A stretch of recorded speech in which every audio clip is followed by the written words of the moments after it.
ਉਹ ਕੌਣ ਲੋਕ ਸਨ ਜਿਨ੍ਹਾਂ ਨੇ ਉਹਨਾਂ ਸਮਿਆਂ ਦੇ ਵਿੱਚ ਬਾਦਲ ਸਾਹਿਬ ਨੂੰ, ਵੱਡੇ ਬਾਦਲ ਸਾਹਿਬ ਨੂੰ, ਕਹਿ ਲਓ ਛੋਟੇ ਬਾਦਲ ਸਾਹਿਬ ਨੂੰ ਇਹ ਸਲਾਹ ਦਿੱਤੀ ਸੀਗੀ ਕਿ ਹਲੇ ਵੀ ਕੁਝ ਨਹੀਂ ਹੋਇਆ, ਆਪਾਂ ਮਾਫੀ ਮੰਗ ਕੇ ਦੁਬਾਰਾ ਤੋਂ ਸ਼੍ਰੋਮਣੀ ਅਕਾਲੀ ਦਲ ਨੂੰ ਸੁਰਜੀਤ ਕਰੀਏ। ਸੀਬੀਆਈ ਨੂੰ ਜਿਹੜੀ ਜਾਂਚ ਗਈ ਉਹਦਾ ਸਾਡੇ ਤੇ ਦਬਾਅ ਸੀਗਾ। ਬਾਦਲ ਸਾਹਿਬ ਨੇ ਦੱਸਣਾ ਚਾਹੀਦਾ ਕਿ ਉਹ ਦਬਾਅ ਕਿਹਦਾ ਸੀ, ਕਿਉਂ ਨਹੀਂ ਤੁਸੀਂ ਉਸ ਸਰਕਾਰ ਦੇ ਵਿੱਚ ਹੁੰਦਿਆਂ ਉਹਨਾਂ ਨੂੰ ਐਕਸਪੋਜ਼ ਕਰ ਸਕੇ। और गल कली बेअदबियां ते नहीं रुकी बादल साहब, गल जो बेअदबियां दी शुरू होगी तो फिर बहुत कुछ खुलिया जाना, बहुत कुछ तो चर्चा होनी बनती। 5 तख्तां दे जथेदार साहिबान नूं चंडीगढ़ सद्दिया गया सी ते उत्थे उन्हां नूं माफ़ी दवाई गई सी डेरा सिरसा मुखी नूं ते उस माफ़ी बारे 90 ਲੱਖ ਦੇ इश्तिहार श्रोमणी कमेटी दे दिते गए कि अज उस गल दा जवाब श्रोमणी कमेटी दे सकती है कि वो 90 ਲੱਖ ਦੇ इश्तिहार उस माफ़ी नूं डिफेंड करने वास्ते क्यों दिते गए।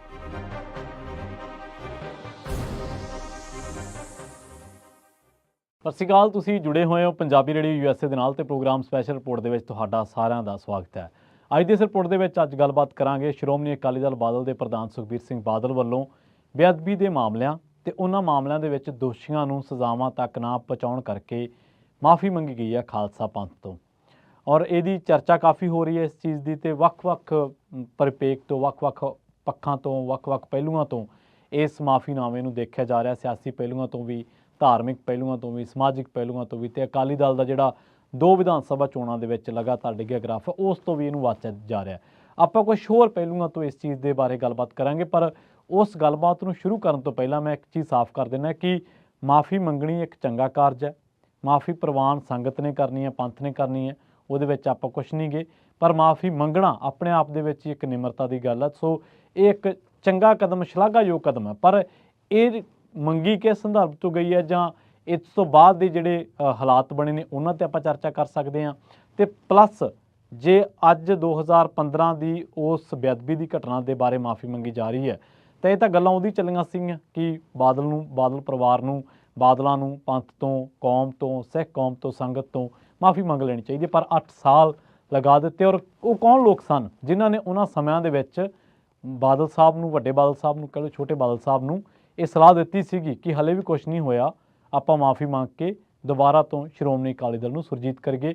ਇਕਬਾਲ ਸਿੰਘ ਝੁੰਦਾ ਦੀ ਕਮੇਟੀ ਦੀ ਰਿਪੋਰਟ ਤੇ ਕਦੇ ਵੀ ਚਰਚਾ ਨਹੀਂ ਹੋਈ, ਪਰ ਅੱਜ ਦੀ ਇਸ ਰਿਪੋਰਟ ਦੇ ਵਿੱਚ ਆਪਾਂ ਉਹਦੇ ਬਾਰੇ ਗੱਲਬਾਤ ਜ਼ਰੂਰ ਕਰਾਂਗੇ। ਸੋ ਹੋਇਆ ਕੀ ਹੈ, ਪਹਿਲਾਂ ਤਾਂ ਇਹ ਸਾਰਾ ਪ੍ਰਪੇਕ ਸ਼ੁਰੂ ਕਿੱਥੋਂ ਹੁੰਦਾ, ਇਹ ਸਾਰਾ ਤਾਂ ਹੁੰਦਾ ਕੀ ਕਿ 103ਵਾਂ ਸਥਾਪਨਾ ਦਿਵਸ ਹੈ ਸ਼੍ਰੋਮਣੀ ਅਕਾਲੀ ਦਲ ਦਾ, ਤੇ ਉਹਦੇ ਮੌਕੇ ਜਿਹੜੇ ਸ਼੍ਰੋਮਣੀ ਅਕਾਲੀ ਦਲ ਬਾਦਲ ਦੇ ਪ੍ਰਧਾਨ ਨੇ ਸੁਖਬੀਰ ਸਿੰਘ ਬਾਦਲ, ਉਹਨਾਂ ਨੇ 2015 ਦੇ ਵਿੱਚ ਹੋਈ ਬੇਅਦਬੀ ਦੀ ਘਟਨਾ ਤੇ ਘਟਨਾ ਦੇ ਦੋਸ਼ੀਆਂ ਨੂੰ गिरफ्तार ਕਰਨ ਦੇ ਵਿੱਚ ਅਸਫਲ ਰਹਿਣ ਦੇ ਲਈ ਸਿੱਖ ਪੰਥ ਕੋਲੋਂ ਮਾਫੀ ਮੰਗੀ ਹੈ। ਉਹਨਾਂ ਨੇ ਇੱਕ ਗੱਲ ਕਹੀ ਹੈ ਕਿ ਆਖਰੀ ਸਮੇਂ ਤੱਕ ਬਾਦਲ ਸਾਹਿਬ ਨੂੰ ਇਹ ਦੁੱਖ ਰਿਹਾ ਕਿ ਉਹਨਾਂ ਦੀ ਸਰਕਾਰ ਵੇਲੇ ਹੋਈ ਬੇਅਦਬੀ ਦੇ ਦੋਸ਼ੀਆਂ ਨੂੰ ਗ੍ਰਿਫਤਾਰ ਨਹੀਂ ਕਰ ਸਕੇ, ਕਿਉਂਕਿ ਬਾਦਲ ਸਾਹਿਬ ਇਸ ਵੇਲੇ ਦੁਨੀਆ ਦੇ ਵਿੱਚ ਨਹੀਂ ਗਏ। ਉਹਨਾਂ ਦੇ ਬਾਰੇ ਆਪਾਂ ਜ਼ਿਆਦਾ ਤਾਂ ਨਹੀਂ ਕਹਿੰਦੇ, ਪਰ ਸੁਖਬੀਰ ਸਿੰਘ ਬਾਦਲ ਆਪਣੀ ਗੱਲ ਦੇ ਵਿੱਚ ਇੱਕ ਹੋਰ ਗੱਲ ਨੂੰ ਛੋਹ ਰਹੇ ਨੇ। ਉਹ ਕਹਿੰਦੇ ਕਿ ਜਿਹੜੀ ਅਸੀਂ CBI ਦਾ, ਸਾਡੇ CBI ਦਾ ਹਵਾਲਾ ਦੇ ਰਹੇ ਨੇ, ਉਹ ਕਹਿੰਦੇ ਕਿ CBI ਨੂੰ ਜਿਹੜੀ ਜਾਂਚ ਗਈ ਉਹਦਾ ਸਾਡੇ ਤੇ ਦਬਾਅ ਸੀਗਾ। ਬਾਦਲ ਸਾਹਿਬ ਨੇ ਦੱਸਣਾ ਚਾਹੀਦਾ ਕਿ ਉਹ ਦਬਾਅ ਕਿਹਦਾ ਸੀਗਾ, ਕਿਉਂ ਨਹੀਂ ਤੁਸੀਂ ਉਸ ਸਰਕਾਰ ਦੇ ਵਿੱਚ ਹੁੰਦਿਆਂ ਉਹਨਾਂ ਨੂੰ ਐਕਸਪੋਜ਼ ਕਰ ਸਕੇ। ਔਰ ਗੱਲ ਕੱਲੀ ਬੇਅਦਬੀਆਂ ਤੇ ਨਹੀਂ ਰੁਕੀ ਬਾਦਲ ਸਾਹਿਬ, ਗੱਲ ਜਦੋਂ ਬੇਅਦਬੀਆਂ ਦੀ ਸ਼ੁਰੂ ਹੋ ਗਈ ਤਾਂ ਫਿਰ ਬਹੁਤ ਕੁਛ ਖੁੱਲਿਆ ਜਾਣਾ, ਬਹੁਤ ਕੁਛ ਤੇ ਚਰਚਾ ਹੋਣੀ ਬਣਦੀ। ਸਭ ਤੋਂ ਪਹਿਲੀ ਗੱਲ ਕਿ ਉਹਨਾਂ ਉਸ ਬਹਿਬਲ ਕਲਾਂ ਗੋਲੀ ਕਾਂਡ ਤੋਂ ਬਾਅਦ ਪਹਿਲੀ ਗੱਲ ਤਾਂ ਬਾਦਲ ਪਰਿਵਾਰ ਜਾਂ ਸ਼੍ਰੋਮਣੀ ਅਕਾਲੀ ਦਲ ਦਾ ਕੋਈ ਨੁਮਾਇੰਦਾ ਬਾਹਰ ਨਹੀਂ ਸੀ ਨਿਕਲ ਰਿਹਾ 2-3 ਮਹੀਨੇ। ਦੂਜੀ ਇਹ ਗੱਲ ਕਿ ਲੋਕਾਂ ਨੇ ਕਿਹਾ ਕਿ ਅਸੀਂ ਕਾਲੀ ਦੀਵਾਲੀ ਮਨਾਵਾਂਗੇ, ਪਰ ਇਹਨਾਂ ਦੇ ਲੀਡਰਾਂ ਨੇ ਕਿਹਾ ਕਿ ਦੀਵਾਲੀ ਮਨਾਓ। ਹੁਣ ਜੇ ਤੁਸੀਂ ਪੰਥਕ ਜਮਾਤ ਹੋ ਤੇ ਤੁਸੀਂ ਪੰਥ ਦੇ ਵਿੱਚ ਜਵਾਬਦੇਹ ਹੋ, ਪੰਥ ਤੋਂ ਹੀ ਮਾਫੀ ਮੰਗ ਰਹੇ ਹੋ, ਔਰ ਤੁਸੀਂ ਹਮੇਸ਼ਾ ਕਹਿੰਦੇ ਹੋ ਕਿ ਅਸੀਂ ਪੰਥਕ ਜਮਾਤ ਆ, ਪੰਥਕ ਸਾਡੀ ਜਿਹੜੀ ਖੇਤਰੀ ਪਾਰਟੀ ਹੈ ਔਰ ਪੰਥਕ ਪਾਰਟੀ ਹੈ। ਤੁਹਾਡੀ ਪਾਰਟੀ ਦੇ ਲੋਕ ਤੁਹਾਡੇ ਹੀ ਜਦੋਂ ਇੱਕ ਪੰਥ ਦੇ ਵਿੱਚ ਬਹੁਤ ਵੱਡਾ ਕੰਮ ਹੋ ਗਿਆ ਹੋਵੇ, ਬਹੁਤ ਵੱਡੀ ਘਟਨਾ ਵਾਪਰ ਗਈ ਹੋਵੇ ਜਿਹੜੀ ਹਿਰਦੇ ਵੇਦਕ ਹੋਵੇ, ਗੁਰੂ ਸਾਹਿਬ ਦੀ ਬੇਅਦਬੀ ਹੋ ਜਾਂਦੀ ਹੈ, ਅੰਗ ਮਿਲਦੇ ਆ ਗਲੀਆਂ ਦੇ ਵਿੱਚੋਂ, ਤਾਂ ਉਸੇ 'ਤੇ ਤੁਹਾਡੇ ਲੀਡਰ ਕੀ ਕਹਿ ਰਹੇ ਨੇ ਕਿ ਦੀਵਾਲੀ ਮਨਾਓ। ਕੀ ਇਹ ਤੁਸੀਂ ਉਹਨਾਂ ਲੀਡਰਾਂ ਨੂੰ ਕਦੇ ਵਰਜਿਆ, ਕਦੇ ਉਹਨਾਂ ਨੂੰ ਕਿਹਾ ਕਿ ਤੁਸੀਂ ਗਲਤੀ ਕਰ ਬੈਠੇ ਹੋ, ਤੁਸੀਂ ਆਪਣੀ ਗਲਤੀ ਮੰਨੋ। ਔਰ ਉਹ ਬਕਾਇਦਾ ਕਹਿੰਦੇ ਰਹੇ ਕਿ ਜਿਹੜੇ ਕੋਠੇ 'ਤੇ ਕਿੰਨੇ ਦੀਵੇ ਲੱਗਣਗੇ ਤਾਂ ਅਸੀਂ ਉਹਨਾਂ ਨੂੰ ਮੰਨਾਂਗੇ ਕਿ ਵਾਕਈ ਅਕਾਲੀ ਦਲ ਦਾ ਸਮਰਥਕ ਹੈ। ਪਰ ਪੰਜਾਬ ਦੇ ਲੋਕਾਂ ਨੇ ਇਸ ਗੱਲ ਨੂੰ ਨਕਾਰ ਦਿੱਤਾ ਸੀ, ਕਿਉਂਕਿ ਉਦੋਂ ਪੰਜਾਬ ਦਾ ਮਾਹੌਲ ਹੀ ਐਸਾ ਸੀਗਾ। ਦੂਜੀ ਗੱਲ ਇਹ ਹੈ ਕਿ ਇਹਦੇ ਬਾਰੇ, ਇਸ ਪਰਿਪੇਖ ਦੇ ਬਾਰੇ, ਇਸ ਐਪੀਸੋਡ ਦੇ ਬਾਰੇ ਕਿਹਾ ਜਾਂਦਾ ਕਿ 5 ਤਖਤਾਂ ਦੇ ਜਥੇਦਾਰ ਸਾਹਿਬਾਨ ਨੂੰ ਚੰਡੀਗੜ੍ਹ ਸੱਦਿਆ ਗਿਆ ਸੀ ਤੇ ਉੱਥੇ ਉਹਨਾਂ ਨੂੰ ਮਾਫੀ ਦਵਾਈ ਗਈ ਸੀ ਡੇਰਾ ਸਿਰਸਾ ਮੁਖੀ ਨੂੰ। ਡੇਰਾ ਸਿਰਸਾ ਮੁਖੀ ਕੱਲੀ ਇਹ ਨਹੀਂ ਗਾ ਕਿ ਬੇਅਦਬੀ ਮਾਮਲੇ ਹੋ ਗਏ ਔਰ ਉਹਨਾਂ ਮਾਮਲਿਆਂ ਦੇ ਵਿੱਚ ਤੁਸੀਂ ਕਹਿਤਾ ਕਿ ਅਸੀਂ ਮਾਫੀ ਮੰਗਦੇ ਹਾਂ, ਗੱਲਾਂ ਹੋਰ ਵੀ ਬਹੁਤ ਨੇ। ਡੇਰਾ ਮੁਖੀ ਨੂੰ ਮਾਫੀ ਦਵਾਈ ਗਈ ਤੇ ਉਸ ਮਾਫੀ ਬਾਰੇ 90 ਲੱਖ ਦੇ ਇਸ਼ਤਿਹਾਰ ਸ਼੍ਰੋਮਣੀ ਕਮੇਟੀ ਦੇ ਦਿੱਤੇ ਗਏ। ਕਿ ਅੱਜ ਉਸ ਗੱਲ ਦਾ ਜਵਾਬ ਸ਼੍ਰੋਮਣੀ ਕਮੇਟੀ ਦੇ ਸਕਦੀ ਹੈ ਕਿ ਉਹ 90 ਲੱਖ ਦੇ ਇਸ਼ਤਿਹਾਰ ਉਸ ਮਾਫੀ ਨੂੰ ਡਿਫੈਂਡ ਕਰਨ ਵਾਸਤੇ ਕਿਉਂ ਦਿੱਤੇ ਗਏ, ਔਰ ਉਹ ਮਾਫੀ ਕਿਹਦੇ ਕਹਿਣ ਤੇ ਦਿੱਤੀ ਸੀ? ਕਿ ਉਹ ਮਾਫੀ ਕੋਈ ਪੰਥਕ ਕਾਰਜ ਸੀਗਾ? ਉਸ ਮਾਫੀ ਨੂੰ ਤਾਂ ਅੱਜ ਵੀ ਜਿਹੜੇ ਲੋਕ ਨੇ, ਸਿੱਖ ਸੰਗਤ ਆ, ਉਹ ਪ੍ਰਵਾਨ ਨਹੀਂ ਕਰ ਰਹੀ ਉਸ ਤਰੀਕੇ ਦੇ ਨਾਲ। ਔਰ ਇਹ ਜਿਹੜੀ ਮਾਫੀ ਮੰਗੀ ਗਈ ਹੈ, ਇਹਨੂੰ ਵੀ ਸਿੱਖ ਜਿਹੜਾ ਪੰਥ ਹੈ ਉਹਦੇ ਵਿੱਚ ਆਪਾਂ ਦੋ ਧਿਰਾਂ ਨੂੰ ਹਮੇਸ਼ਾ ਦੇਖਦੇ ਹਾਂ ਕਿ ਇੱਕ ਤਾਂ ਉਹ ਜਿਹੜੇ ਬਾਦਲਾਂ ਦੇ ਨਾਲ ਜਿਹੜੇ ਨੇ ਹਮ ਮਸ਼ਵਰਾ ਨੇ, ਮਤਲਬ ਕਿ ਉਹਨਾਂ ਦੇ ਆਲੇ ਦੁਆਲੇ ਘੁੰਮਣ ਵਾਲੇ ਲੋਕ ਨੇ, ਉਹ ਤੁਹਾਨੂੰ ਸ਼੍ਰੋਮਣੀ ਗੁਰਦੁਆਰਾ ਪ੍ਰਬੰਧਕ ਕਮੇਟੀ ਦੇ ਵਿੱਚ ਵੀ ਮਿਲ ਜਾਣਗੇ, ਉਹ ਤੁਹਾਨੂੰ ਹੋਰ ਧਾਰਮਿਕ ਅਦਾਰਿਆਂ ਦੇ ਵਿੱਚ ਵੀ ਮਿਲ ਜਾਣਗੇ। ਪਰ ਇੱਕ ਉਹ ਨੇ ਜਿਹੜੇ ਬਹੁਤ ਵੱਡੀ ਗਿਣਤੀ ਦੇ ਵਿੱਚ ਨੇ ਤੇ ਇਸ ਪਰਿਵਾਰ ਦੀ ਧਾਰਮਿਕ ਸਿਆਸਤ ਦੇ ਨਾਲ ਹੁਣ ਇਤਫਾਕ ਨਹੀਂ ਰੱਖਦੇ। ਕੋਈ ਸਮਾਂ ਸੀ ਉਹ ਅਕਾਲੀ ਦਲ ਦੇ ਨਾਲ ਮੋਰਚਿਆਂ ਦੇ ਵਿੱਚ ਵੀ ਜਾਂਦੇ ਸੀ, ਕੋਈ ਸਮਾਂ ਸੀ ਉਹ ਅਕਾਲੀ ਦਲ ਦੇ ਨਾਲ ਜੇਲ੍ਹਾਂ ਵੀ ਕੱਟਦੇ ਸੀ, ਕੋਈ ਸਮਾਂ ਸੀ ਉਹ ਅਕਾਲੀ ਦਲ ਦੇ ਲਈ ਕੁਰਬਾਨ ਵੀ ਹੁੰਦੇ ਸਨ। ਕਿਉਂਕਿ ਆਪਾਂ ਜਦੋਂ ਦੇਖਿਆ ਮੋਰਚਿਆਂ ਦੇ ਵੇਲੇ ਤਾਂ ਲੋਕਾਂ ਤੋਂ ਪੁੱਛਿਆ ਗਿਆ ਕਿ ਨਾਂ ਕੀ ਆ, ਨਾਮ ਕਿਸੇ ਨੇ ਦੱਸਤਾ ਕਿ ਮੇਰਾ ਨਾਮ ਜੀ ਨਿਰਮਲ ਸਿੰਘ ਹੈ, ਪਿਤਾ ਦਾ ਨਾਮ ਗੁਰੂ ਗੋਬਿੰਦ ਸਿੰਘ ਹੈ। ਉਹ ਕਹਿੰਦੇ ਜਨਮ ਸਥਾਨ ਕੀ ਹੈ? ਜਨਮ ਸਥਾਨ ਅਨੰਦਪੁਰ ਸਾਹਿਬ ਹੈ। ਇਹ ਕਿਰਦਾਰ ਸੀ ਉਦੋਂ ਦੇ ਲੋਕਾਂ ਦਾ, ਮੋਰਚਿਆਂ ਦੇ ਵਿੱਚ ਜਾਣ ਦਾ, ਜੂਝਣ ਦਾ ਇੱਕ ਪ੍ਰਣ ਸੀਗਾ। ਖੈਰ ਆਪਾਂ ਅੱਗੇ ਆਉਣੇ ਆ, ਉਹ ਮਾਫੀਨਾਮਾ ਕਿਉਂ ਦਿੱਤਾ ਗਿਆ? ਕਿ ਅੱਜ ਵੀ ਉਸ ਮਾਫੀਨਾਮੇ ਤੇ ਕਦੇ ਚਰਚਾ ਹੋਊਗੀ? ਕਿਉਂਕਿ ਜੇਕਰ ਸਿਲਸਿਲੇਵਾਰ ਇਹਨਾਂ ਘਟਨਾਵਾਂ ਤੇ ਜਾਈਏ ਤਾਂ ਪਹਿਲਾਂ ਬੁਰਜ ਜਵਾਹਰ ਸਿੰਘ ਵਾਲਾ ਤੋਂ ਮਹਾਰਾਜ ਦਾ ਸਰੂਪ ਚੋਰੀ ਹੁੰਦਾ ਔਰ ਇਹ ਮਈ ਜੂਨ ਦੀਆਂ ਗੱਲਾਂ ਨੇ। ਜੂਨ ਦੇ ਵਿੱਚ ਸਰੂਪ ਚੋਰੀ ਹੁੰਦਾ, ਉਸ ਤੋਂ ਬਾਅਦ ਜੁਲਾਈ, ਅਗਸਤ, ਸਤੰਬਰ ਦੇ ਵਿੱਚ ਇਹ ਕਿਹਾ ਜਾਂਦਾ, ਚਿੱਠੀਆਂ ਆਉਂਦੀਆਂ ਨੇ ਬਾਹਰ ਕਿ ਤੁਹਾਡਾ ਗੁਰੂ, ਸਿੱਖਾਂ ਦਾ ਗੁਰੂ ਸਾਡੇ ਕਬਜ਼ੇ ਦੇ ਵਿੱਚ ਹੈ, ਛਡਾ ਲਓ ਜੇਕਰ ਛਡਾ ਸਕਦੇ ਹੋ। ਤਾਂ ਉਸ ਵੇਲੇ ਕਿਉਂ ਨਹੀਂ ਗੌਰ ਕੀਤਾ ਗਿਆ? ਔਰ ਉਹ ਵੰਗਾਰਨ ਵਾਲੀ ਜਿਹੜੀ ਭਾਸ਼ਾ ਸੀ ਉਹ ਕਿਹਦੀ ਸੀ? ਉਹ ਕਿਹਨੇ ਚਿੱਠੀਆਂ ਲਿਖੀਆਂ? ਕਿ ਉਹ ਵੀ ਐਕਸਪੋਜ਼ ਕਰਨੇ ਔਖੇ ਸੀਗੇ ਕਿ ਉਹਨਾਂ ਮਾਮਲਿਆਂ ਦੇ ਵਿੱਚ ਵੀ ਸੀਬੀਆਈ ਦਾ ਦਬਾਅ ਸੀਗਾ। ਔਰ ਉਸ ਤੋਂ ਬਾਅਦ ਇਹ ਗੱਲ ਕਹੀ ਗਈ ਕਿ ਮਹਾਰਾਜ ਜੀ ਦੇ ਅੰਗ ਜਿਹੜੇ ਬਰਗਾੜੀ ਦੇ ਵਿੱਚੋਂ ਮਿਲਦੇ ਆ ਤੇ ਪਹਿਲਾਂ ਕੋਟਕਪੂਰੇ ਗੋਲੀ ਚੱਲਦੀ ਹੈ ਤੇ ਫਿਰ ਉਸ ਤੋਂ ਬਾਅਦ ਬਹਿਬਲ ਕਲਾਂ ਗੋਲੀ ਚੱਲਦੀ ਹੈ। 15 ਅਕਤੂਬਰ ਦੇ ਇਹ ਆਸ-ਪਾਸ ਇਹ ਗੋਲੀ ਚੱਲਦੀ ਹੈ ਤੇ ਦੋ ਉੱਥੇ ਸਿੱਖ ਜਿਹੜੇ ਨੌਜਵਾਨ ਆ ਉਹ ਪੁਲਿਸ ਦੀ ਗੋਲੀ ਦੇ ਨਾਲ ਮਾਰੇ ਜਾਂਦੇ ਆ ਤੇ ਪਰਚਿਆਂ 'ਚ ਲਿਖਿਆ ਜਾਂਦਾ ਅਣਪਛਾਤੀ ਪੁਲਿਸ। ਕੀ ਇਹਨੂੰ ਵੀ ਇਹ ਵੀ ਸੀਬੀਆਈ ਦੇ ਬਾਰੇ ਇਹਦੇ ਤੇ ਵੀ ਸੀਬੀਆਈ ਦਾ ਜਿਹੜਾ ਸੀਗਾ ਦਬਾਅ ਸੀਗਾ, ਜਾਂ ਮਾਫ ਕਰਨਾ, ਸੀਬੀਆਈ ਦੇ ਲਈ ਜਾਂਚ ਦਾ ਦਬਾਅ ਸੀਗਾ ਕਿ ਸੀਬੀਆਈ ਤੋਂ ਜਾਂਚ ਕਰਵਾਓ। ਸੋ ਬਹੁਤ ਸਾਰੀਆਂ ਚੀਜ਼ਾਂ ਨੇ। ਔਰ ਦੂਜੀ ਗੱਲ, ਜਿਹੜੇ ਲੋਕ ਕਹਿੰਦੇ ਨੇ ਕਿ ਸ਼੍ਰੋਮਣੀ ਅਕਾਲੀ ਦਲ ਦੇ ਬਾਰੇ ਜਾਂ ਬਾਦਲ ਸਾਹਿਬ ਦੇ ਬਾਰੇ, ਉਹ ਕਹਿੰਦੇ ਨੇ ਕਿ ਦੌਰ ਤਾਂ 1997 ਤੋਂ ਸ਼ੁਰੂ ਹੋ ਗਿਆ ਸੀ ਜਦੋਂ ਕਿ ਪੰਥਕ ਜਿਹੜੇ ਮਸਲੇ ਸੀ ਉਹਨਾਂ ਤੋਂ ਮੂੰਹ ਮੋੜ ਲਿਆ ਗਿਆ। 97 ਦੇ ਵਿੱਚ ਪਾਰਟੀ ਦੁਬਾਰਾ ਸੱਤਾ ਦੇ ਵਿੱਚ ਆਉਂਦੀ ਹੈ, ਝੂਠੇ ਪੁਲਿਸ ਮੁਕਾਬਲਿਆਂ ਦਾ ਦਾਅਵਾ ਕੀਤਾ ਗਿਆ, ਕਮਿਸ਼ਨਾਂ ਦਾ ਦਾਅਵਾ ਕੀਤਾ ਗਿਆ। ਕਿੱਥੇ ਖੜੇ ਹੋ ਕਮਿਸ਼ਨ? ਉਸ ਤੋਂ ਬਾਅਦ 2007 ਦੇ ਵਿੱਚ ਪਾਰਟੀ ਫਿਰ ਸੱਤਾ ਦੇ ਵਿੱਚ ਆਈ, 14 ਦੇ ਵਿੱਚ ਫਿਰ ਭਾਈਵਾਲ ਬਣੀ। ਹਾਲਾਂਕਿ 97 ਤੋਂ ਬਾਅਦ 2002 ਤੱਕ ਵੀ ਫਿਰ ਵੀ ਭਾਈਵਾਲ ਸੀ ਕੇਂਦਰ ਦੇ ਵਿੱਚ, ਤਾਂ ਚਲੋ 7 ਤੋਂ ਬਾਅਦ 14 ਦੇ ਵਿੱਚ ਫਿਰ ਭਾਈਵਾਲ ਬਣੀ। ਕਿੱਥੇ ਸਿੱਖ ਮਸਲੇ ਨੇ? ਔਰ ਇਸੇ ਦਰਮਿਆਨ ਸੁਖਬੀਰ ਸਿੰਘ ਬਾਦਲ ਨੂੰ ਇਹ ਪੇਸ਼ ਕੀਤਾ ਗਿਆ ਕਿ ਜੇ ਇਹਨਾਂ ਦੀ ਮੈਨੇਜਮੈਂਟ ਬਹੁਤ ਤਕੜੀ ਹੈ, ਸੁਖਬੀਰ ਸਿੰਘ ਬਾਦਲ ਇੱਕ CEO ਵਾਂਗ, ਕੰਪਨੀ ਵਾਂਗ, ਇੱਕ CEO ਦੇ ਕੰਪਨੀ ਵਾਂਗ ਉਹ ਪਾਰਟੀ ਨੂੰ ਚਲਾ ਰਹੇ ਨੇ, ਤਾਂ ਪਾਰਟੀ 2007 ਦੇ ਵਿੱਚ, 2012 ਦੇ ਵਿੱਚ ਤਾਂ ਉਹ CEO ਨੇ ਸੱਤਾ ਦੇ ਵਿੱਚ ਲਿਆਂਦੀ ਤੇ ਹਰਿਆਣੇ ਦੇ ਵਿੱਚ ਵੀ ਕੋਈ ਜਲਵਾਯੂ ਜੁੰਬਸ਼ ਖਿਲਾਰਿਆ, ਦਿੱਲੀ ਦੇ ਵਿੱਚ ਵੀ ਖਿਲਾਰਿਆ। ਪਰ 12 ਤੋਂ ਬਾਅਦ ਪਾਰਟੀ ਦਾ ਹਾਲ ਕੀ ਹੋਇਆ ਆਪਣੇ ਸਾਰਿਆਂ ਦੇ ਸਾਹਮਣੇ ਪਤਾ ਹੈ। 17 ਦੇ ਵਿੱਚ ਇਤਿਹਾਸਕ ਹਾਰ ਹੋਈ ਔਰ 22 ਦੇ ਵਿੱਚ ਨਮੋਸ਼ੀਜਨਕ ਹਾਰ ਹੋਈ। ਇਤਿਹਾਸਕ ਤਾਂ 17 ਦੇ ਵਿੱਚ ਹੀ ਹੋ ਗਈ ਸੀ, ਨਮੋਸ਼ੀਜਨਕ ਹਾਰ ਹੋਈ।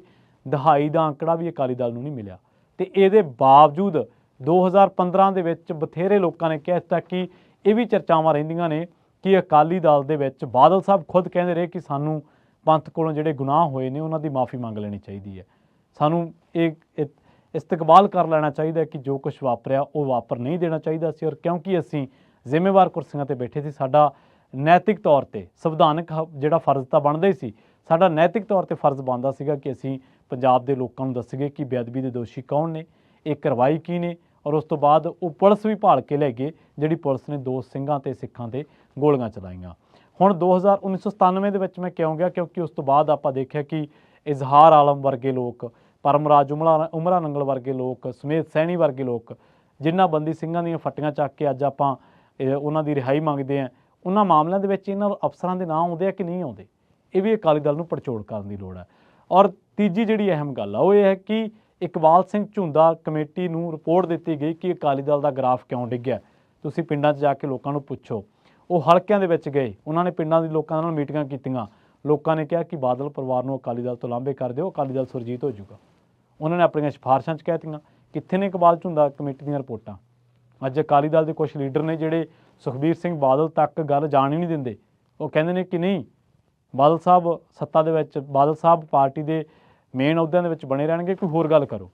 ਇਸ ਦੇ ਕਰਕੇ ਸੁਖਦੇਵ ਸਿੰਘ ਢੀਂਡਸਾ ਰੁੱਸੇ, ਰਣਜੀਤ ਸਿੰਘ ਬ੍ਰਹਮਪੁਰਾ ਚਲੋ ਤਾਂ ਵਾਪਸ ਆ ਗਏ, ਬੀਬੀ ਜਗੀਰ ਕੌਰ, ਅਕਾਲੀ ਦਲ ਦੇ ਬਥੇਰੇ ਲੀਡਰ ਉਸ ਕੇ ਪਾਸੇ ਹੋ ਗਏ, ਕੁਛ ਕੱਢ ਦਿੱਤੇ ਗਏ। ਜਗਮੀਤ ਸਿੰਘ ਬਰਾੜ ਜਿਨ੍ਹਾਂ ਨੇ ਕਿਹਾ ਕਿ ਇਕਬਾਲ ਸਿੰਘ ਝੁੰਦਾ ਕਮੇਟੀ ਦੀਆਂ ਰਿਪੋਰਟਾਂ 'ਤੇ ਸਾਨੂੰ ਗੌਰ ਕਰਨੀ ਚਾਹੀਦੀ ਹੈ। ਸੋ ਕੁੱਲ ਮਿਲਾ ਕੇ 1997 ਤੋਂ ਲੈ ਕੇ ਜੇਕਰ ਆਪਾਂ 2022 ਤੱਕ ਆਈਏ ਤਾਂ 97 ਤੋਂ 7 ਤੱਕ 10 ਸਾਲ, 17 ਤੱਕ 20 ਸਾਲ ਅਤੇ 23 ਤੱਕ ਆਉਂਦਿਆਂ ਆਪਾਂ ਨੂੰ 25-26 ਸਾਲ ਬਣ ਜਾਂਦੇ ਆ। 25-26 ਸਾਲਾਂ ਦੇ ਵਿੱਚ ਬਹੁਤ ਕੁਛ ਉਹ ਜਿਹਾ ਵਾਪਰਿਆ ਜਿਹਦਾ ਸਿੱਖ ਜਿਹੜੀ ਜਗਤ ਦੀ ਸੰਗਤ ਹੈ ਜਾਂ ਪੰਥਕ ਸੰਗਤ ਹੈ, ਪੰਥ ਹੈ, ਉਹ ਜਵਾਬ ਮੰਗਦਾ। ਪਰ ਅੱਜ ਕੱਲ੍ਹ ਉਹਨਾਂ ਮਾਮਲਿਆਂ 'ਤੇ ਜਵਾਬ ਦੇਣ ਦੀ ਥਾਂ 'ਤੇ ਉਹਨਾਂ ਦੀ ਸੰਘੀ ਘੁੱਟੀ ਗਈ। 2014 ਦੇ ਮਾਮਲੇ ਦੇ ਵਿੱਚ ਕਿਹਾ ਜਾਂਦਾ ਕਿ ਜਦੋਂ ਲੋਕ ਅਕਾਲੀ ਦਲ ਦੀ ਆਲੋਚਨਾ ਕਰਦੇ ਸੀ ਤਾਂ ਉਹਨਾਂ 'ਤੇ ਪਰਚੇ ਪਾਏ ਗਏ। ਇਹਦੇ ਨਾਲ ਕੀ ਬੇਅਦਬੀ ਦੇ ਗੁਨਾਹ ਹੀ ਹੋਏ ਨੇ ਅਕਾਲੀ ਦਲ ਦੇ ਰਾਜ ਦੇ ਵਿੱਚ। ਅਕਾਲੀ ਦਲ ਦੇ ਲੀਡਰਾਂ 'ਤੇ ਨਸ਼ੇ ਦੇ ਵਪਾਰ ਦੇ ਦੋਸ਼ ਲੱਗੇ। ਅਕਾਲੀ ਦਲ ਦੇ ਲੀਡਰਾਂ 'ਤੇ ਕੇਬਲ ਦੇ ਜਿਹੜੇ ਕਾਰੋਬਾਰ ਦੇ ਉਹਨੂੰ ਆਪਣੇ ਹੱਕ ਦੇ ਵਿੱਚ, ਉਹਨੂੰ ਆਪਣੇ ਸਲਾਹ ਮੁਤਾਬਕ, ਉਹਨੂੰ ਆਪਣੀ ਮਰਜ਼ੀ ਮੁਤਾਬਕ ਚਲਾਉਣ ਦੇ ਦੋਸ਼ ਲੱਗੇ। ਟਰਾਂਸਪੋਰਟੇਸ਼ਨ ਮਾਫੀਆ ਦੇ ਦੋਸ਼ ਲੱਗੇ, ਟਰਾਂਸਪੋਰਟ ਮਾਫੀਏ ਦੇ, ਮਾਈਨਿੰਗ ਮਾਫੀਆ ਦੇ ਦੋਸ਼ ਲੱਗੇ। ਕਦੇ ਉਹਨਾਂ ਚੀਜ਼ਾਂ 'ਤੇ ਵੀ ਗੌਰ ਕਰੋਗੇ ਕਿ ਇੰਨਾ ਪਤਨ ਕਿਉਂ ਆਇਆ, ਜਥੇਬੰਦੀ 'ਚ ਇੰਨਾ ਨਿਘਾਰ ਕਿਉਂ ਆਇਆ? ਠੀਕ ਹੈ, CEO ਬਣ ਕੇ ਸਾਰੀਆਂ ਚੀਜ਼ਾਂ ਤਾਂ ਕੰਟਰੋਲ ਕਰ ਲਈਆਂ, ਇੱਕ ਵਾਰੀ ਤਾਂ ਸਾਰਾ ਓਵਰਆਲ ਕੰਟਰੋਲ ਕਰ ਰਿਹਾ, ਪਰ ਲੋਕਾਂ ਨੂੰ ਜੋ ਸਮਾਜਿਕ ਪੱਧਰ 'ਤੇ ਚਾਹੀਦਾ ਸੀ, ਲੋਕਾਂ ਦੀਆਂ ਜੋ ਸਿਆਸੀ ਪੱਧਰ 'ਤੇ ਤੁਹਾਡੇ ਤੋਂ ਉਮੀਦਾਂ ਸੀਗੀਆਂ, ਲੋਕਾਂ ਦੀਆਂ ਜੋ ਧਾਰਮਿਕ ਪੱਧਰ 'ਤੇ ਤੁਹਾਡੇ ਤੋਂ ਉਮੀਦਾਂ ਸੀ ਕਿ ਤੁਸੀਂ ਉਹਨਾਂ ਉਮੀਦਾਂ 'ਤੇ ਖਰੇ ਉਤਰੇ। ਅਤੇ ਕੀ ਬੇਅਦਬੀ ਮਾਮਲਿਆਂ 'ਤੇ ਹੀ ਮਾਫੀ ਮੰਗ ਕੇ ਵਾਪਸੀ ਦਾ ਰਾਹ ਪੱਧਰਾ ਕੀਤਾ ਜਾ ਸਕਦਾ? ਨਹੀਂ। ਲੋਕਾਂ ਦਾ ਕਹਿਣਾ ਕਿ ਅਕਾਲੀ ਦਲ ਆਪਣੇ ਸਿਧਾਂਤਕ ਪੈਂਤੜੇ ਤੋਂ ਵੀ ਉਖੜਿਆ। ਅਕਾਲੀ ਦਲ ਦਾ ਸਿਧਾਂਤਕ ਪੈਂਤੜਾ ਸੀ ਰਾਜਾਂ ਦੇ ਵੱਧ ਅਧਿਕਾਰਾਂ ਦੀ ਗੱਲ ਕਰਨਾ। ਅਕਾਲੀ ਦਲ ਦਾ ਸਿਧਾਂਤਕ ਪੈਂਤੜਾ ਸੀ ਚੰਡੀਗੜ੍ਹ ਵਾਪਸ ਲੈਣਾ, ਪਾਣੀਆਂ ਦੇ ਮਸਲੇ।